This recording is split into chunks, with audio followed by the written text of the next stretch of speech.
Book of John, chapter 11. May isang lalaki na ang pangalan ay Lazarus. Siya at ang mga kapatid niyang sina Maria at Marta ay nakatira sa Betanya. Si Maria ang nagbuhos ng pabango sa paa ng Panginoon at pagkatapos ay pinunasan niya ng kanyang buhok. Nagkasakit si Lazarus, kaya nagpasabi ang magkapatid na babae kay Jesus na may sakit ang minamahal niyang kaibigan. Nang mabalitaan ito ni Jesus, sinabi niya, Ang sakit na ito'y hindi tungo sa kamatayan. Nagkasakit siya upang maparangalan ang Diyos, at sa pamamagitan nito'y maparangalan din ang anak ng Diyos. mahal ni Jesus ang magkakapatid na Marta, Maria at Lazarus.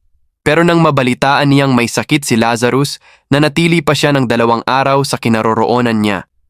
Pagkalipas ng 2 araw, sinabi niya sa mga tagasunod niya, Bumalik na tayo sa Judea. Sumagot sila, Guro, kamakailan lang ay tinangka kayong batuhin ng mga Hudyo. Bakit pa kayo babalik doon? Sumagot si Jesus, Hindi ba't may 12 oras sa maghapon? Kaya ang naglalakad sa araw ay hindi natitisod, dahil maliwanag pa. Ngunit ang naglalakad sa gabi ay natitisod, dahil wala na sa kanya ang liwanag. Pagkatapos sinabi pa ni Jesus, Ang kaibigan nating si Lazarus ay natutulog. Pupunta ako roon upang gisingin siya. Sinabi ng mga tagasunod niya, Panginoon, kung natutulog siya, gagaling pa siya. Ang akala nila'y natutulog lang si Lazarus, pero ang ibig sabihin ni Jesus ay patay na ito. Kaya tinapat sila ni Jesus. Patay na si Lazarus, ngunit nagpapasalamat ako na wala ako roon dahil ang gagawin kong himala sa kanya ay para sa kabutihan ninyo upang lalo pa kayong sumampalataya sa akin. Tayo na, puntahan natin siya. Si Tomas na tinatawag na kambal ay nagsabi sa mga kapwa niya tagasunod, Sumama tayo sa kanya kahit mamatay tayong kasama niya. Nang dumating si Jesus sa Betanya, nalaman niyang 4 na araw nang nakalibing si Lazarus. May 3 kilometro lang ang layo ng Betanya sa Jerusalem, kaya maraming Hudyo galing sa Jerusalem ang dumalaw kina Marta at Maria upang makiramay sa pagkamatay ng kanilang kapatid. Nang marinig ni Marta na dumarating na si Jesus, sinalubong niya ito, pero si Maria ay naiwan sa bahay.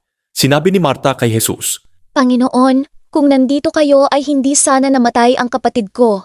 Ngunit kahit ngayon, alam kong ibibigay sa inyo ng Diyos ang anumang hilingin niyo sa Kanya. Sinabi ni Jesus sa kanya, Muling mabubuhay ang kapatid mo. Sumagot si Marta, Alam ko pong mabubuhay siyang muli sa huling araw kapag bubuhayin na ang mga namatay. Sinabi ni Jesus sa kanya, Ako ang bumubuhay sa mga namatay at ako rin ang nagbibigay ng buhay. Ang sumasampalataya sa akin kahit mamatay ay muling mabubuhay. Ang sinumang nabubuhay at sumasampalataya sa akin ay hindi mamamatay kailanman. Naniniwala ka ba sa sinabi ko? Sumagot si Marta, Opo Panginoon, sumasampalataya ako na kayo ang Kristo, ang anak ng Diyos na hinihintay naming darating dito sa mundo. Pagkasabi niya nito, bumalik si Marta sa bahay nila. Tinawag niya ang kapatid niyang si Maria at binulungan. Narito na ang guro at ipinapatawag ka niya. Pagkarinig nito'y nagmadaling tumayo si Maria upang salubungin si Jesus. Wala pa si Jesus sa nayon. Naroon pa lamang siya sa lugar kung saan siya sinalubong ni Marta. Nang makitang si Maria'y nagmamadaling tumayo at lumabas, sinundan siya ng mga Hudyong nakikiramay sa kanila. Akala nila'y pupunta siya sa libingan upang umiyak. Pagdating ni Maria sa kinaroroonan ni Jesus, nagpatira pa siya sa paanan nito at nagsabi, Panginoon, kung narito po lamang kayo, hindi sana namatay ang aking kapatid. Nahabag si Jesus at nabagbag ang kanyang kalooban nang makita niyang umiiyak si Maria, pati ang mga Hudyong kasama nito. Saan ninyo siya inilibing? Sumagot sila, Panginoon, halik kayo tingnan ninyo. At si Jesus ay umiyak. Kaya sinabi ng mga tao, Tingnan ninyo kung gaano niya kamahal si Lazaro.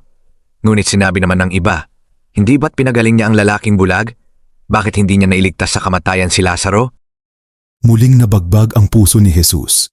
Kaya pumunta siya sa pinaglibingan kay Lazaro. Isa itong kuweba na tinakpan ng isang malaking bato.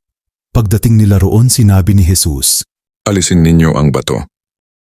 Sumagot si Marta na kapatid ng namatay, Panginoon, tiyak na nangangamoy na po ngayon ang bangkay.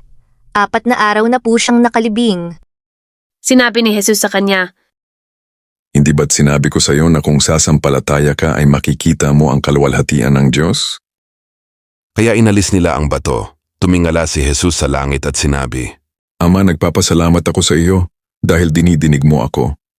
Alam kong palagi mo akong dinidinig at sinasabi ko ito para sa kapakanan ng mga nasa paligid ko upang maniwala silang ikaw ang nagsugo sa akin. Pagkasabi niya nito, sumigaw siya, Lazaro, lumabas ka. at lumabas nga ang namatay na si Lazaro na nababalot pa ng telang lino ang mga kamay at paa, at may takip na tela ang mukha. Sinabi ni Jesus sa kanila, Kalagan niyo siya para malayang makalakad.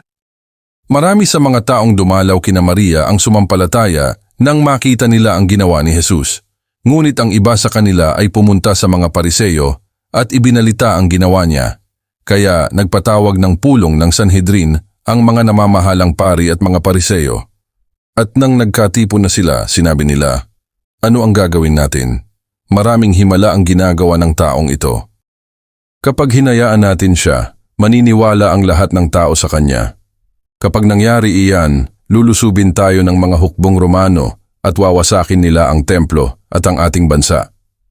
Ngunit isa sa kanila, si Caiphas na punong pari sa taong iyon, ang nagsabi, Talagang wala kayong alam.